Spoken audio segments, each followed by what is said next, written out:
No matter how hard you try, your kid is going to run into obstacles, difficulties, roadblocks. They're going to have their challenges. It doesn't matter how much money you have, resources, how many people you know, how many good schools you can send them to, whether or not you can give them a personal trainer. No matter how much you try, there are going to be problems and challenges. And that's okay. In fact, that's a good thing because that's how we build character. So knowing that your kid is creating confident, secure, resilient kids is the most important aspect of parenting. Easier said than done, right? The good news is it doesn't have to be perfect. In fact, once you understand these principles, you might feel a little less pressure to make everything perfect, and your kid might feel a little less pressure. So let's take a look at what are the 5 things that you need to focus on in order to raise secure, confident, and resilient children.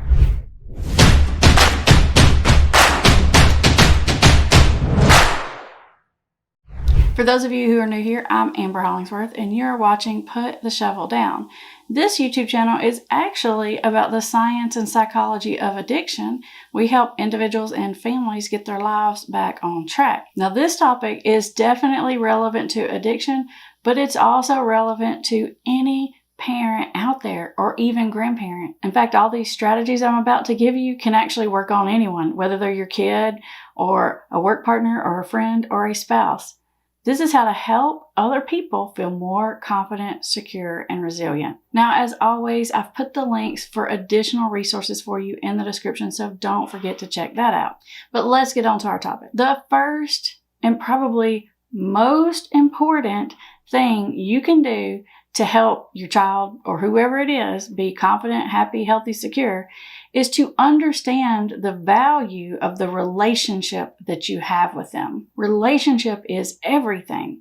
Now, I'm not trying to tell you that you need to be your child's best friend, but what you do need to have with your child is a mutual sense of trust and respect. And that needs to go both ways, not just my child should respect me because I'm the adult. In fact, if you have a respectful relationship that tends to go in both directions, the trust comes naturally. Let me give you a little side story to demonstrate what I'm saying. My very first job after graduating with my undergraduate degree was teaching. And not only was it teaching, but it was teaching high schoolers. And not only was it teaching high schoolers, but it was teaching high schoolers in one of those kind of like on the wrong side of the tracks school. In fact, there really was a set of railroad tracks that were pretty near the school, and I promise you we were not on the right side of those tracks. And so I was just out of college, like 21. These kids were nearly as old as I am, and here I am in this classroom, and all of a sudden I found myself having to manage 4 90-minute classes a day of 30 plus high school students. Let me tell you what, that first year was rough. I mean, it was like power struggle city. I had no idea how to manage the classroom, which is really the important part of being a teacher. It's if you've got classroom management, you're really good at that, the learning part comes so much easier. And I was a newbie, and I promise you I was not very good. In fact, I got called bad words like the B word almost every day for the whole year. And looking back, I probably had it coming. And a little bit more about the school situation is the principal of the school at the time, he had this mission to help these kids graduate. And in fact, he was going to graduate these kids at all costs because he really was trying to do something for these usually underprivileged kids and make sure that they got through high school, which is great and wonderful and dreamy and all. But what that translates to was you really couldn't fail a kid, and trying to send them out or suspend them or send them to the principal's office, unless something really, really, really, really bad happened, it wasn't going to happen. In fact, if you sent them up to the principal's office, they would send them back to you. Now, if you can put all that in context, here you go. You got me as this newbie teacher with not great classroom management. You got these pretty hardcore teenagers, and I had no real leverage over them. Eventually, I did figure some things out. In fact, the things I figured out from being a school teacher are probably the most helpful skills that I have as far as being a counselor. So while I would never go back to school teaching, that was really hard. I definitely don't regret my time there either because I learned so many valuable lessons. And the biggest lesson I learned is that you can't get someone else to do something because you're the boss or you're the authority. And the biggest thing I learned from being a school teacher is actually how to get people to do the things I wanted them to do. I mean, use your superpowers for the good people. I'm not talking about, manipulating people into doing things for me. I just wanted them to do their work or behave, simple stuff like that. And I quickly began to realize that I wasn't going to do that because I was the boss or I held all the power or I was going to call their parents. If you called one of these parents, they just cuss you out. So I'm telling you, that wasn't going to work. And eventually I figured out that the way to get these kids to do the right things was to build a positive relationship with them. And that truly is the key, because you see, when you like them, they usually like you back. And when they like you, they want to do things that you want them to do. They want to make you proud. And so that is the key underscore ingredient to having influence over your children or just over the people in your life. You have to have a relationship of mutual respect and trust. I'm telling you, it is the foundation, and without it, you are not going to get far. And if you try to do what I try to do, which was, I'm the boss of you, you better do what I say or else, it's just not going to work. You can occasionally force compliance, but you can't force them to develop the character you want them to develop and to really learn the lessons that you're trying to get them to learn without the relationship and trust. So anytime you are about to do battle with your kids, I realize that there are times you kind of have to go toe to toe and do some battle. I get it. You need to decide for yourself, is this battle worth chipping a notch away from our relationship, right? So one of the biggest things I can tell you is don't fight over stupid stuff. Don't power struggle over minuscule things, because every time you do that, it's like you're chipping away at the relationship, and that is the thing that you need, especially when they get in middle school and high school.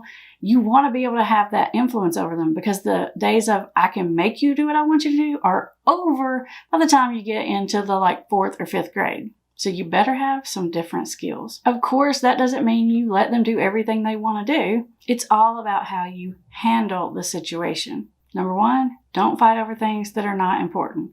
And like in my house, those things are usually like safety things. If it's a big safety issue, then I will probably go toe to toe with you. And the other thing that I can kind of get hung up about is manners and respectfulness. That's probably the other thing.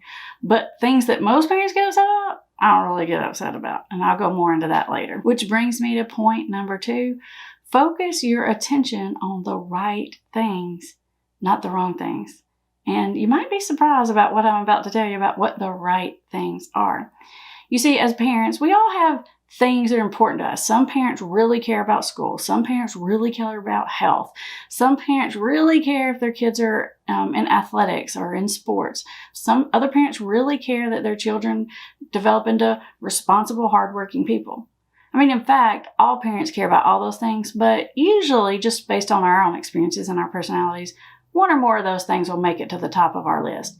For me, I think the things that are at the top of my list as a parent are probably like manners and respectfulness first, and then responsibility and hard work, and then school, and then sports, if I had to line them up. However, focusing on those particular things are not really the right things to focus on at all. Decide what your values are as a parent. What is most important to you? Once you have that figured out, I want you to focus on the process of how to help your child move in that direction, not necessarily the results. You see, if academics is your focus as a parent, that's cool, that's good. But if you focus on making sure that kid brings home good grades all the time and they don't get bad grades, you're going to put yourself in a position probably to have to damage your relationship with your kid. If academics is your focus as a parent, then focus on helping your kid love to learn things, right? And you're going to get a kid who hates to learn as to force the good grade issue. So when your kid is learning something, or even these days kids watch YouTube videos. My kid loves watching YouTube videos, constantly watch YouTube videos, and he likes to learn stuff. Have you guys seen those? I think it's like the Bright Side videos. There's always teaching random facts and stuff. Loves to learn about Titanic. And what I do is I like to point out to him how much he loves to learn. And then he comes tells me all these boring facts, and I listen to it and pretend to be somewhat interested usually. But the fact is I'm nurturing that part of him and helping him see how much he actually loves to learn. If you'll focus on that more than the actual grade, then you're going to develop a lifelong learner. So like I said, Put your attention towards the process, not the result. For example, if you want your kid to be a very healthy eater and you want them to have good nutrition because it helps their body and their brain work, that's a good value to have, right? Then help your kid notice the difference in the way that they feel when they eat a lot of sugar versus when they eat protein or whatever it is. Help them call their own attention to what it does to them and their body, not focusing on exactly what they eat or forcing them to eat certain things or not allowing them to eat other things. What you're doing when you focus on this process is you're helping them develop the desire to have healthy nutrition. And just like with the grades, if you focus too much on the food, you can actually end up getting the opposite response. I think you can apply this to sports and some of those other things that parents tend to value, which are all good things. Number 3, give your kids problems to solve and allow them to solve their own problems. Don't run in there and immediately fix things when your kid encounters a problem. Like, for example, if your kid has a mean teacher at school, it might be really hard because your kid could come home and tell you, well, Miss Smith said this and Miss Smith said that, and it's gonna hit your mama or daddy button, and you're gonna want to run up there and tell that teacher what's up and tell them how they can't treat your kid and all this kind of stuff.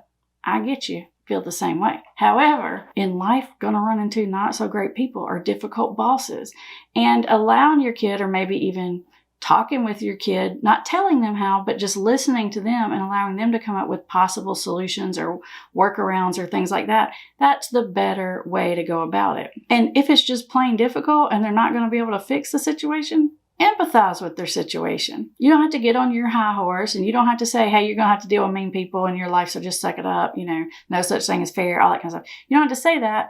So have empathy for their challenges. Allow them to trial and error how to solve the problem. And if you want to get on the advanced track of this whole parenting thing, then if you can identify what strengths your kid has or past times when they've done really well conquering a similar challenge, bring those up. You can say things like, remember that time that you ran into that one kid and he was such a jerk on the playground? You handled that like an expert. And so you're reminding them of the things they've done and that they have the ability to overcome these challenges. If you go up there and fix it for them, then you're sending the message that you're not competent, you're not capable. And let me tell you what, you cannot have good self-esteem if you don't feel competent and capable. That's the whole key to it. And you can do this more effectively with your kid if you will give them real life examples. It just works better. You can say, you can do this, which is an okay thing to say. That's not a bad thing to say. But a better thing to say might be like, remember that time you dealt with that? Dude, you were a superstar. Like, that was tough. I don't even know what I would have done in that situation. So you give them a specific example because it makes it very real for them, and it feels like, oh, like she really means it, or I do have the skill, not my mom's just trying to be nice to me and say nice things, right? It goes to that next level. If they've got a problem and they can't solve it themselves, a question you can ask is there anyone else that knows how to solve this? Is there anyone else that's good at this? Have you talked to this person about this? Ask them the right questions that maybe lead them on how to solve it. And also, under this category of problem solving, I want a common wisdom that's out there that I don't think is the greatest wisdom. Like the idea that you need to give everything your 100%. Okay, it's not possible to give everything your 100%. And sometimes you might see your kids slacking in one area or the other. Guess what? That's okay. Guess what? As parents, as adults, we do that too. And that's all right. Because there are some things in your life that are the most important, and that's where you put your energy at. And other things, you can do with just getting by. And allowing your kid to have the space to do that is totally great. In fact, you're more successful when you can know what doesn't need your attention, what you can kind of like half-ass, to be honest with you, and where to put your big attention. So like if it's Saturday and your kid's sleeping in and they're slacking a little bit, but they do their work other times, who cares? They do not have to be productive every single moment. They don't have to give their all every single ball game. They don't have to ace every single test. If you take the pressure off of yourself for that, you're going to feel a lot better, and so are they, and you're going to be improving that relationship, which, remember, is the cornerstone of everything I'm telling you here. Now, number 4, I mentioned just a little bit ago, but I want to go into slightly more depth about it. And number 4 is have empathy when they mess up, when they fail, when they can't solve a problem, when they get frustrated and locked down. The reason why you want to have empathy for someone who's in a bad situation is because it actually allows their brain to learn the lessons. So for example, if your kid comes and gets in your car after school and they tell you they failed their math test, you're probably going to have the urge to say, well, I told you to start studying, last week and not to wait till the night before. And I told you need to do this and you should have called so-and-so to tutor you. Don't do that. I told you so's, right? A much better response is to say, man, I know math was really hard for me. In fact, I made a D in geometry. That's true. I made a D in geometry. But it's not the end of the world. I'm sure you're going to figure it out. Let me know if you need some help with it. And it's okay to say, let me know if you need help. If your kid comes to you and they need help with something, that's great.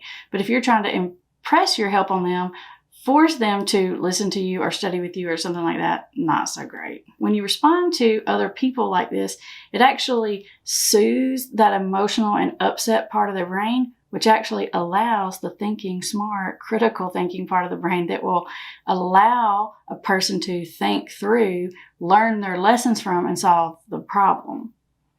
If you engage with them the other way, all you're going to get is eye roll, more frustration. They're going to feel bad and they're going to be mad at you. And you guys really haven't helped the situation at all. Which kind of leads me into number 5 thing I want you to realize when it comes to raising happy, healthy, secure, confident, resilient kids is don't try to teach lessons or solve problems with your kid when you are in a hurry, when you are emotional, or when they are emotional. Because if you're in any of those states, you're upset or they're upset or you guys are in a hurry, you're not going to do this effectively. Let me give you an example of what I mean. Let's say that morning times are really hectic for your family. You're trying to get ready for work. Your kids are trying to get ready for school. You're trying to make sure they have some breakfast. You're trying to make sure they've got all their stuff together, that they have their hair combed and their teeth brushed and their shoes tied so you can get out the door. And you've noticed lately that one of your kids, let's call her Jenny, tends to not want to eat the breakfast that you put out there. And then she wants something special, or she wants something different than her brother or her sister. She just doesn't like it. Now, if you try to solve that problem in the middle of the chaos of the situation, when you're trying to hurry up and get out the door, you probably you might find yourself in a power struggle. And you're probably going to come across with your not best self. However, if you make a mental note that this is kind of an issue that's going on and you decide I'm going to come back to Jenny, and when you're in a good mood and when Jenny's in a good mood, you just have a conversation about it. Don't say, we need to talk, because that puts people's walls up and stuff. Just say, hey, I've noticed that you sometimes want something different for breakfast. And then just lay the problem out. Say something empathetic like, I know it's hard to agree with everyone else about what to eat, isn't it? You could say, the problem is that I don't have time to make 4 or 5 different things. So what might be a good solution so everybody's happy? And let Jenny come up with a solution. Maybe Jenny wants eggs every morning. You don't have time to make eggs. You can say, you know what? Let's have some me and you time. I'll teach you how to make eggs. And then Jenny can make her own eggs. And then when she makes them in the morning, he can be like, oh my gosh, I'm so proud of you. Give me a bite of those. Those are awesome. So now you've allowed Jenny to solve the problem. You've come up with a solution, which looks a whole lot different than in the morning when it's chaotic. And you say, you're going to eat what I put down there, or you can just go to school hungry. Not the best, right? But that's what happens to us all. All of us. I've done things like that plenty of times in the past. And I want you guys to know I mess it up all the time. The good thing is, as parents, we get lots and lots and lots and lots of do-overs. And it's even okay to say you mess something up to your kid. You don't have to be right all the time. I tell my kid I'm right all the time because it's funny. I tell them moms know everything. It's kind of like our inside joke. But really, I'm just playing. Because if I mess something up, you can say, you know what, I was totally wrong on that one. I'm going to give you the points on that one. You had that one right. Or, I did this yesterday. Probably wasn't the right way I should have handled it. I've rethought about it. I think let's do this instead. Something like that. It's okay to do that because you're modeling humility. You're showing that it's okay to make a mistake. You're showing how to go back and correct that mistake. The role modeling of your own making of mistakes is probably one of the best things you can do for your kids. Now, I think you can see that if you can focus your energy on these 5 things, that it just sort of naturally builds that relationship of respect and trust. I'm telling you what, once I figured this out as a teacher, my life got a whole lot easier. And honestly, it's really good I figured it out, because as a counselor, it's literally the only tool that I have to use with the client is the relationship. I don't have any ability to leverage. I don't have any ability to really reward. I don't have ability to take something away or to force something. It literally has to happen between me and a person in the chair and on the couch. So you have to learn how to pull the motivations out of the other person. And this is how you do it. Now, up next, I want you to watch these videos which go more in depth on creating a happy, sustainable relationship.